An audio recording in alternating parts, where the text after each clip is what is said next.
Finally, there you go. hi. Hi, Vivian. How you How are doing? you?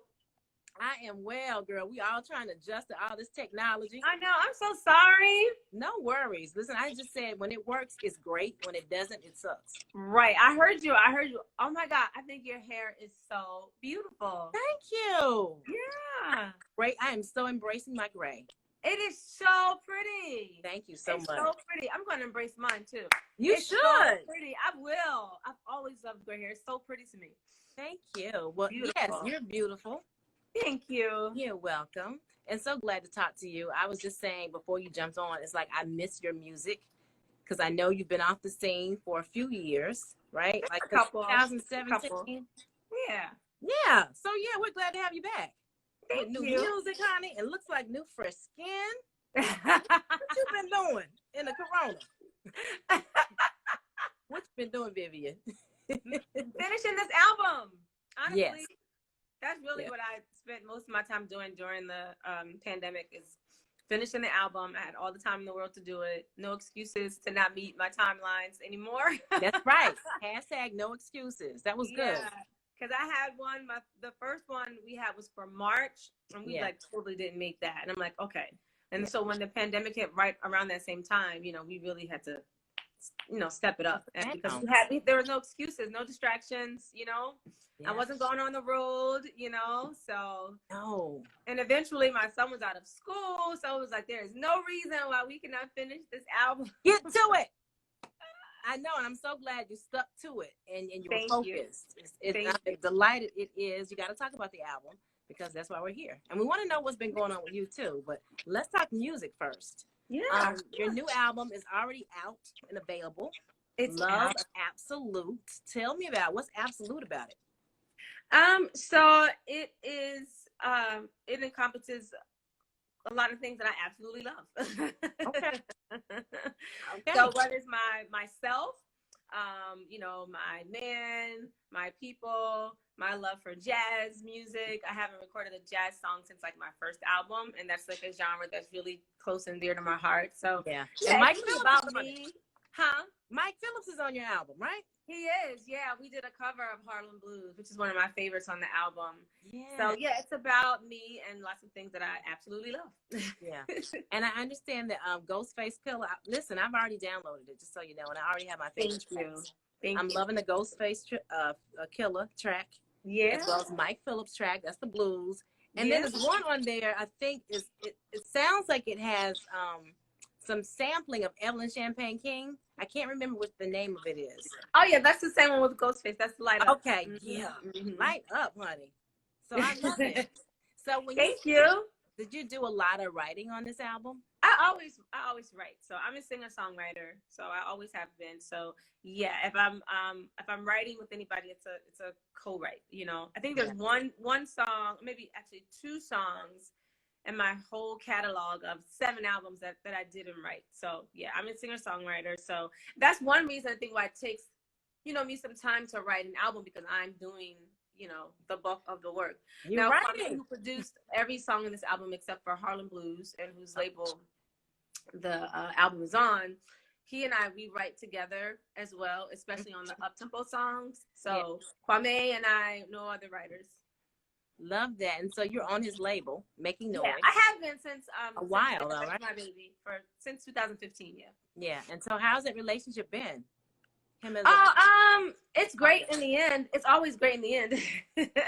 in the process, what is it like? It's tedious. It's hard. Yeah. It's not always easy because we're so different and we disagree on a plethora of things, and it takes us a while to find a common ground a lot of the times, but it always works in the end, and we know that it'll work in the end, so it keeps us going. I know, and that's good because you're looking at the big picture. Of course. That's the end goal. So what is your process though? Whenever you're doing, I know you do most of your writing, you just said that, but what process do you go through? You know, have a regimen? I really don't, but this time around, I wrote all of the songs, all of the slow songs at the piano. I wanted to make a point to do that. I had like this epiphany, like, you know, I want to go back to the genesis of my songwriting, and I want to write. I want to write the tracks. I don't want to do that. I want to write the song in its completion. I want to go where I feel I want to go chord structure wise. I don't want to be forced to go somewhere that's already there. Right. I want to do it the other way around. And I think producers, often have the upper hand because I don't know, you just get into the process of writing to tracks, people submit them. Yeah. Just the ones you like and you write. But some of that is like, musically, the template is already there. Whatever melody you're writing is around the chords that are already there. So I didn't want that. I wanted to make the chords. You did it in reverse. Yeah, and it worked for you. So now I have no audio. I can't hear you. Can't hear you. Can you hear me? All of a sudden, I lost her audio. Hold on a second. It might be a poor connection. Can you hear me? I can't hear you. I can't hear her. She's just talking. I want her not to talk now. Okay, so I think we got to disconnect and then do it again. I can't hear you. No, I can't hear you. Can you? We're doing it. Okay, y'all. So she's probably going to buzz back in. Just hold on a second. Listen, this is what happens with technology. So hold on. Right. I'm like, I can't hear her. She's just talking. Talk. Go ahead. So many more questions. Please let her call back. I have so many more things to ask her. So let's just be patient, y'all. Stand by. It's the age that we live in right now. Okay. Here we go. We're going to try it again.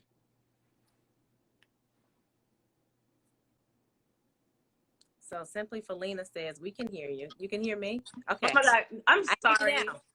Lady, it's just what it is. I know. It's our new normal. It is our new normal. Oh my gosh. Oh my gosh. And so anyway, we were just talking about in reverse. You like, I'm not looking for a track. I'm creating. I wanted to create the music and the chords and all of that myself first, and then have Kwame write around it. And he was fine with that. I of course let him lead the way on the up tempos because that's his strength. What all the up tempo singles that I've had in the last 5 years have been like his creation. Yeah. And so I let him lead with those, but I led with the slower songs. So, and I really love like the balance of it. I really, really, really love this album. I really, really do. I do too. And I like the combo, the fact that you can really do ballads as well as up-tempo stuff. That really sounds good because, everybody can't do that. Right. But you can pull it off. I love it. Thank you. I really do. And I understand your son is on the album too, like in one of the he's on preludes, I believe. Yeah, he'll often be on an interlude on an album. I think the fourth album that he's had an interlude on. So yeah, I'll often have him jump on. Oh my gosh. So you are a proud mother of Jordan. Yeah. How old is he now? Oh, he's 16. Oh my gosh. I know. I know there's been a journey. So talk to me, because I was reading the other day about your journey with your son and his needs. So can you kind of take us through what that process has been like for you? Because I know there's some parents out there listening that I'm sure you can be an inspiration for. Sure. Well, when I was pregnant, they told me that Jordan wouldn't live past a week, and I was told how it was legal to, terminate the pregnancy because of all the problems that they thought they could foresee. And I was like, yeah, it's kind of too far along. I'm not doing that, so I think he started moving. It just was not something I was going to do. So I was like, well, just pray about it and see what happens, So the things that they told me were none of what they told me was true, but he was born with an unknown syndrome, but nothing like what they said. He was never in danger of dying once he got here. So none of that was true. Yeah. Which began my fight with doctors. I know, right? You become a true advocate. Yep. I respect what you do, but you don't know everything. So you should respect that. Yeah. Oh, wow. Respect that I know that. And then we can go from there. Right. So he is really amazing. They told me he wouldn't be able to do anything. Like he wouldn't be able to hold a cup, and he wouldn't be able to hold any utensil. And amongst a bunch of other things, but nothing that they said would be turned out to be true, you know. And he has challenges. He has some physical differences, but he is the most beautiful, amazing person, you know, that I've ever met. And he's very sweet. His outlook on life is extremely positive because I've been, you know, pumping that into him since he can understand. That's right. He's a good person. I think anyone that raises children, I think what you want for them is to be good people in the world. You know what I'm saying? So I'm really proud that despite his challenges, that he's such a good person, you know? Yeah. Much better than me. I love it. I'm like, I did that. You did this. You created him. He's a product of you, so that speaks volumes. He's so good. His heart is so good. He's so good. That's good. But now he's like an annoying teenager, like every other 16-year-old. Yes, so your nerves now. We're dealing with that, you know. He's very, you know, assertive, and you know he has his opinions about. Why you saying like that, Vivian? He's very assertive. That's what you want him to be, right? Everything is a but, you know. Everything is a well. Why do we do it that way? You know, it's so interesting when kids grow up and you're used to always steering the ship, and then they like get their own navigation system. Yeah, and I'm like, hold up, wait a minute. Yeah, exactly. So we go through that all the time. But I think that's like any teenager and any parent. Yeah, absolutely. So you definitely have a testimony for sure. Sure. Yeah, absolutely. So your faith is strong and you're moving through this corona. Now you're right outside of Philly. Yeah. You are? Mm-hmm. And speaking of Philly, I didn't realize that you got your start as a backup singer for Jill Scott. Why did I something that I did, but I didn't get my start doing that. But it is something that I did. Okay. No. I did that, but it wasn't the first thing I did in the business, no. But I did do that. I did. Mm-hmm. Okay, so do you stay connected to her? Do you guys talk? I was a background singer. I think people like to make much more of it than what it was. But I just want to know, that means you don't talk to her, but you all weren't really friends. You're like, I was a background singer. I was a background singer. We're like almost 10 years apart in age. I was maybe 20 when I did that. So we're talking about 20 years ago. That was insane. I get you. And it was the very, very, very first year of her career, you know? Yeah. I just think people make it a bigger deal than what it was. I was a doo-wop pop chick. That's what Tamar says. That's what I was. Well, you are clearly far from that now. Without question. But that's what I was doing, you know, that was back in the day. So, yeah. But I sang in like a lot of different, you know, at that time, I mean, before that, you know, I sang in tons of clubs, tons of jazz clubs at that time in Philly. I sang in 3 big bands in Philly, you know, so I've had tons of performance experience. I'd already had a record deal that fell through, had already wrote a song with Boyz II Men. So I did a lot before I did that. So when people, I think the narrative has been like someone saw me singing with her and I got instantly signed, which could not be further from the truth. That never happened. Like never happened. So thank you for clearing that. Actually, there was another singer. Her name is Carol Riddick, actually. She's from Philadelphia. Mm-hmm. And, you know, we would do like, you know, she would give us like a little solo section. And Carol, whose voice, you know, like I said, I was very young. The Carol, she's the one who would wow the audience at the concerts. You know, whenever she did her solo, people would stand up and go crazy. Right. Not for mine. And Carol's hair was short back then. So I see people like, you know, I've seen people through the years. And they say to me, I remember me. I'm like, that wasn't me. Like, you do not remember me. Like, stop trying to make it be remember me. My that. hair was probably 5 inches longer than this back then. Yeah. It wasn't short, you know, but Carol and I were like the same height and, you know, same body type, you know, petite with some hips. So I see how people think that was me, but it's like, that wasn't even me. Like, you don't remember me from the Jill Scott tour. Like, stop. Do you shame them? Lord have mercy. You're so crazy. No, I did not go to school with Boyz II Men. No, they are older than me. No. Absolutely not. Okay, I'm so glad you cleared all this up. No, somebody in the question said, did you go to school with Boyz II Men? Oh, I just saw that. I'm like, no, they are older than me. No. Sorry. Did not happen. Well, you are amazing. Thank you. Do you feel like singing anything right now?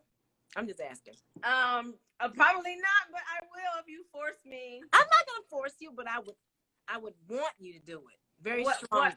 What is it? I haven't sang all day. I don't even know what I'm going to sound like. Oh, my God. So silly. That's natural, raw talent, first of all. Oh, no, you got to, like, warm up or at least be speaking for more than I've been speaking today. Okay, so what am I singing? Emotional roller coaster. I love that. Oh, my God. Okay. Oh, Lord. Just like the verse, right? Yeah. Okay. Not the whole thing. Just a little bit. Okay. Or anyone you want. I'll sing it. It's fine. I'm just trying to find where I'm gonna sing it at. Find the key.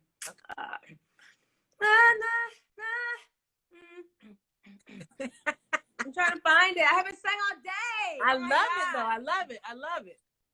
Last night I cried, tossed and turned, woke up with dry eyes. My mind was racing, fever pacing.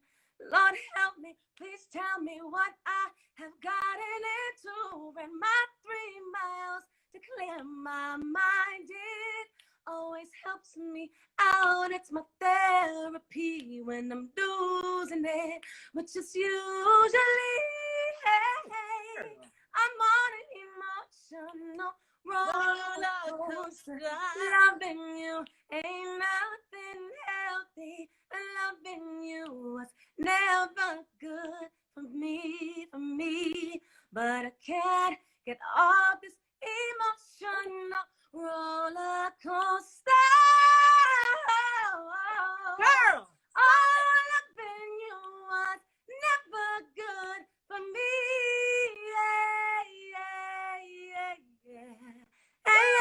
Yesterday. All right, that's enough. Girl, please. Oh my God. And this is coming from someone who said, I haven't sang all day. I haven't. That was the first thing I sang all day. Girl. And you got that's called raw talent. No. Yes. Did you all love that? Applause. Look, love it. Thank y'all. Thank you. Yes, you're singing, Vivian. So listen, I just want to I'm gonna play a quick game with you before you go. I love games. Yay! But this is called Finish the Phrase. Okay, it's not complicated. I may be bad at them though. I may be bad at games, but I do love them. Okay, you're not gonna be bad because this is your truth. Disclaimer. This is gonna be real fun and quick. Okay. Okay, my guilty pleasure is sleep. I love it. The last time I said WTF was every day. So yesterday. I didn't say it today yet though. Well, that's probably a good thing then. All right, my pet peeve is mess, dirt. Yeah, me too, girl. Clutter. I got a little touch of OCD, I think. Dishes anywhere in the kitchen, anywhere but in the kitchen.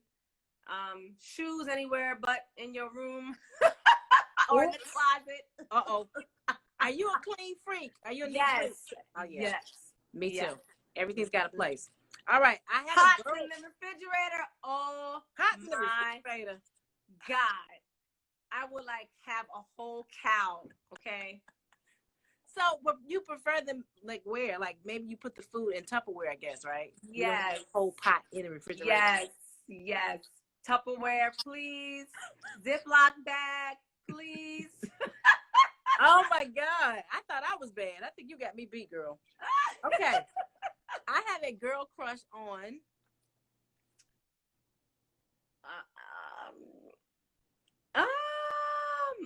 Oh my God, who do I have a girl crush on? Oh my God, why don't I know this question? They might be an artist, a singer. Jill Scott. No. Oh, Corinne Jean-Pierre. I think she is so beautiful. She you'll see her on MSNBC commentating politically. She is the head of MoveOn.org. She's actually been named Kamala Harris's chief of staff. Actually. Yes, I know. Yeah, she's Haitian. I think she is so freaking pretty. She looks like a dog. So. Okay. Wow. That's a girl crush, honey. Okay. She is so pretty to me. I look at her like, oh, I hate you. No. No, she is beautiful. She's so beautiful. Nice. And she's black and she's dark and I just love it. I love it. She's gorgeous. I wonder if she's going to hear this. I hope so. Maybe I'm sure it's not the first time she's heard that. She's like breathtakingly beautiful. So yeah. I know you're talking about too. All right, so once the pandemic is over, you're gonna do what? One thing you're gonna do?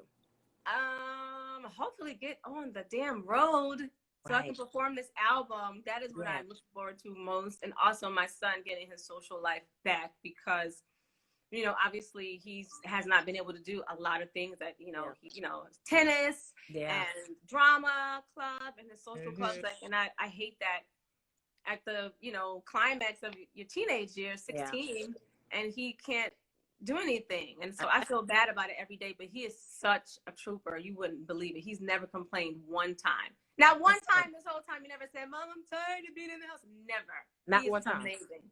He's amazing. That is good, girl. Wow. Yeah. All right, and to kind of play off the name of your album, which is Love Absolute, I absolutely love blank. I absolutely love Jordan.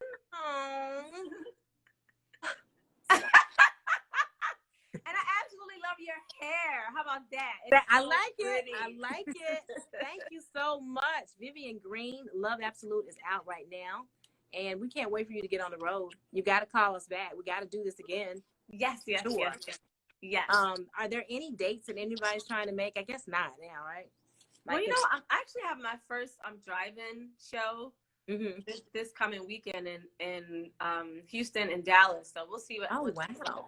I haven't done one yet. I know promoters are still experimenting with them. So this is the first one. So, you know, I'm excited to see what it'll feel like, you know. Yeah. In their cars and honking. Yeah. Blowing the horns. I would go for sure. Well, we wish you so much luck and stay safe and stay well. And tell Jordan we said hello, okay? Thank you. Thank you for having me today. I appreciate it. I appreciate it. And I'm sorry for all the technical issues. No issues. No worries. No. This is what it is. It's our new normal. So just stay safe, okay? Okay, you too. All right. Bye. Bye. See ya.